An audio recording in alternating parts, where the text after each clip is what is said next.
Project ini sedang heboh dengan drama seputar airdropnya Cryptosias. Banyak yang tampaknya senang dengan airdropnya, tapi banyak juga yang kecewa. Halo Cryptosias, balik lagi dengan saya Leo di Crypto Discover, dan hari ini kita akan membahas Eigenlayer. Proyek yang sedang ramai bukan karena teknologinya, melainkan drama airdropnya. Kita akan membahas apa yang membuat proyek ini begitu menarik, cara kerjanya, fungsi token Eigen, dan tentunya juga breakdown apa yang sebenarnya terjadi dengan airdrop Eigenlayer. Jadi ayo semuanya cepat merapat, dan ini dia Eigenlayer.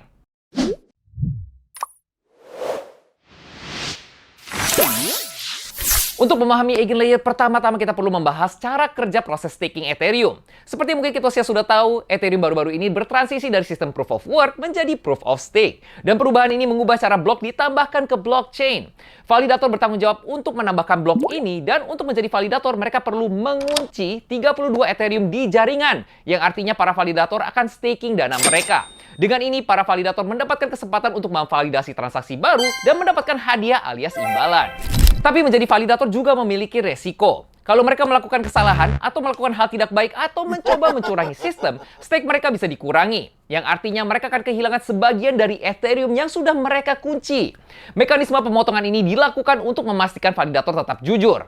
Di Ethereum, terdapat ratusan ribu validator. Semuanya bekerja sama untuk mengamankan jaringan. Dan disinilah Eigenlayer masuk. Eigenlayer melihat sistem validator Ethereum yang ada dan mengajukan pertanyaan menarik. Bagaimana kalau validator yang sudah memiliki pengaturan yang baik dan sudah staking Ethereum mereka juga bisa membantu mengamankan blockchain dan layanan lainnya? Ada banyak jaringan kecil di luar sana yang tidak memiliki tingkat keamanan yang sama dengan Ethereum karena kekurangan dana atau jumlah validator.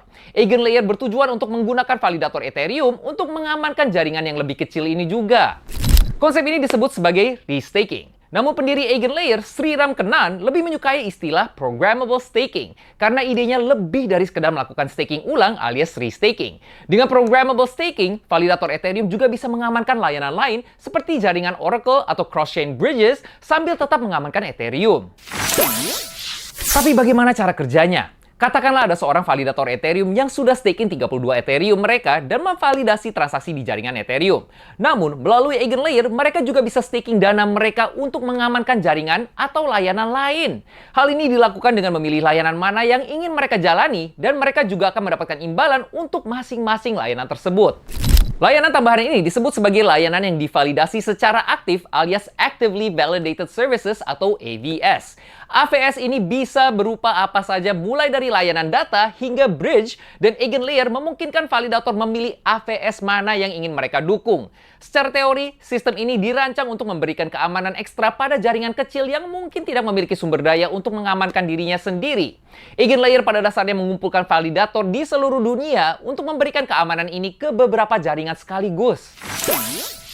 Tapi tunggu dulu Cryptosias. Penting untuk diingat kalau Eigenlayer tidak benar-benar menggunakan validator Ethereum secara langsung. Sebaliknya, mereka mengoperasikan jaringan validatornya sendiri yang dikenal sebagai operators. Operator-operator ini memvalidasi untuk AVS yang berbeda, dan para stakers bisa memilih AVS yang mana yang diamankan dana mereka. Meskipun konsepnya menjanjikan, tetap ada beberapa hal yang mengkhawatirkan. Pertama, sistem ini memusatkan keamanan pada tingkat tertentu. Ide di balik satu jaringan besar yang mengamankan banyak jaringan kecil bisa dilihat sebagai titik pusat untuk kegagalan. Namun pendukung Eigenlayer berpendapat kalau dana yang terkunci alias locked up funds memerlukan sejumlah miliaran dolar, dan ini masih membuatnya cukup aman.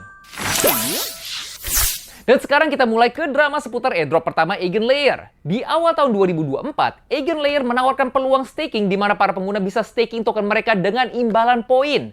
Poin-poin ini tidak memiliki nilai langsung dalam dolar, tapi banyak peserta memperkirakan poin-poin tersebut akan mengarah pada airdrop di masa depan, mengingat besarnya dana terkunci Eigenlayer dan perhatian publik.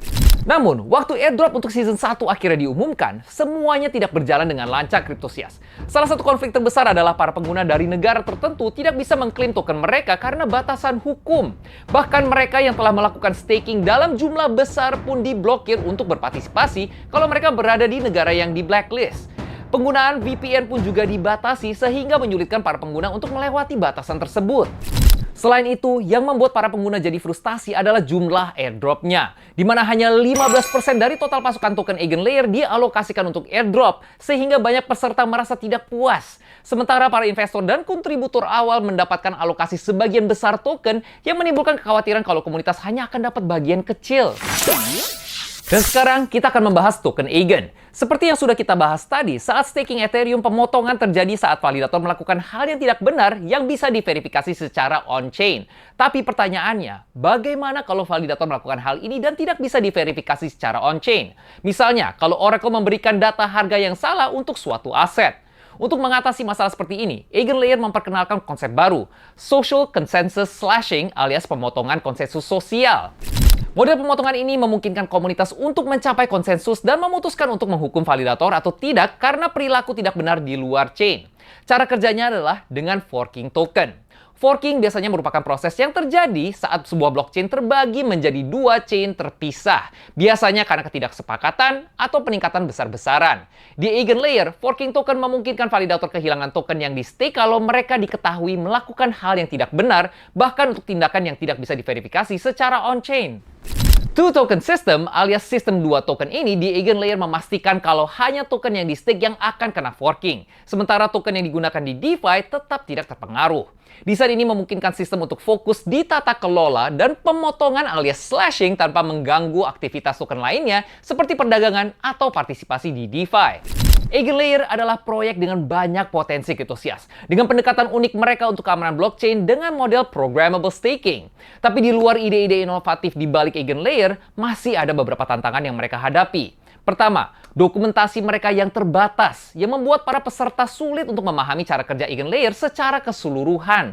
Dan seperti proyek baru lain pada umumnya, ada resiko terutama mengingat kompleksitas sistemnya. Dan sekarang, proyek ini juga sedang menghadapi kontroversi mengenai airdrop mereka dan cara mereka menangani komunikasi. Proyek baru seperti EigenLayer tentunya memiliki risiko dan juga peluang. Tapi ingat antusias, kalau ini bukanlah nasihat keuangan. Lakukanlah riset kalian masing-masing untuk mempelajari lebih dalam. Dan tentunya kita juga akan terus update perkembangannya di tahun-tahun mendatang untuk melihat kalau EigenLayer bisa memenuhi ekspektasi para penggunanya atau tidak.